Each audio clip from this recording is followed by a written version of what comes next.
एक बार की बात है, एक शिष्य अपने गुरु का बहुत आदर सम्मान किया करता था। गुरु भी अपने इस शिष्य से बहुत स्नेह करते थे, लेकिन वह शिष्य अपने अध्ययन के प्रति आलसी और स्वभाव से दीर्घसूत्री था। सदा स्वाध्याय से दूर भागने की कोशिश करता तथा आज के काम को कल के लिए छोड़ दिया करता था। अब गुरुजी कुछ चिंतित रहने लगे कि कहीं उनका यह शिष्य अपने जीवन संग्राम में पराजित न हो जाए। आलस्य में व्यक्ति को अकर्मण्य बनाने की पूरी सामर्थ्य होती है। ऐसा व्यक्ति बिना परिश्रम के ही फलोपभोग की कामना करता है। वह शीघ्र निर्णय नहीं ले सकता और यदि ले भी लेता है तो उसे कार्यान्वित नहीं कर पाता। यहां तक कि वह अपने पर्यावरण के प्रति भी सजग नहीं रहता है और न भाग्य द्वारा प्रदत्त स्वअवसरों का लाभ उठाने की कला में ही प्रवीण हो पाता है। उन्होंने मन ही मन अपने शिष्य के कल्याण के लिए एक योजना बनाई। एक दिन एक काले पत्थर का एक टुकड़ा उसके हाथ में देते हुए गुरुजी ने कहा, मैं तुम्हें यह जादुई पत्थर का टुकड़ा 2 दिन के लिए देकर कहीं दूसरे गांव जा रहा हूं। जिस भी लोहे की वस्तु को तुम इससे स्पर्श करोगे वह स्वर्ण में परिवर्तित हो जाएगी। पर याद रहे कि दूसरे दिन सूर्यास्त के पश्चात मैं इसे तुमसे वापस ले लूंगा।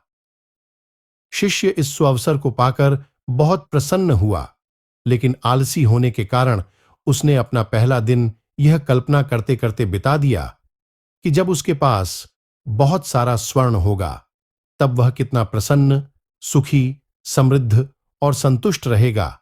इतने नौकर चाकर होंगे कि उसे पानी पीने के लिए भी नहीं उठाना पड़ेगा। फिर दूसरे दिन जब वह प्रातःकाल जागा, उसे अच्छी तरह से स्मरण था कि आज स्वर्ण पाने का दूसरा और अंतिम दिन है।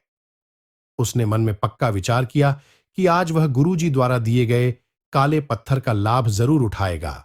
उसने निश्चय किया कि वो बाजार से लोहे के बड़े बड़े सामान खरीद कर लाएगा और उन्हें स्वर्ण में परिवर्तित कर देगा। दिन बीतता गया, पर वह इसी सोच में बैठा रहा कि अभी तो बहुत समय है, कभी भी बाजार जाकर सामान लेता आएगा। उसने सोचा कि अब तो दोपहर का भोजन करने के पश्चात ही सामान लेने निकलूंगा, परंतु भोजन करने के बाद उसे विश्राम करने की आदत थी और उसने बजाय उठ के मेहनत करने के थोड़ी देर आराम करना उचित समझा। पर आलस्य से परिपूर्ण उसका शरीर नींद की गहराइयों में खो गया और जब वो उठा तो सूर्यास्त होने को था। अब वह जल्दी जल्दी बाजार की तरफ भागने लगा, पर रास्ते में ही उसे गुरुजी मिल गए।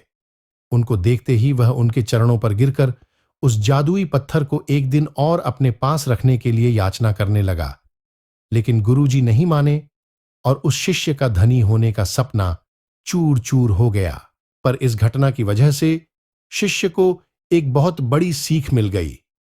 उसे अपने आलस्य पर पछतावा होने लगा। वह समझ गया कि आलस्य उसके जीवन के लिए अभिशाप है और उसने प्रण किया कि अब वो कभी भी काम से जी नहीं चुराएगा और एक कर्मठ, सजग और सक्रिय व्यक्ति बनकर दिखाएगा। मॉरल ऑफ द स्टोरी, दोस्तों, जीवन में हर किसी को एक से बढ़कर एक अवसर मिलते हैं, पर कई लोग इन्हें बस अपने आलस्य के कारण गंवा देते हैं। इसलिए मैं यही कहना चाहता हूं कि यदि आप सफल, सुखी, भाग्यशाली, धनी अथवा महान बनना चाहते हैं तो आलस्य और दीर्घसूत्रता को त्याग कर अपने अंदर विवेक, कष्टसाध्य श्रम और सतत जागरूकता जैसे गुणों को विकसित कीजिए।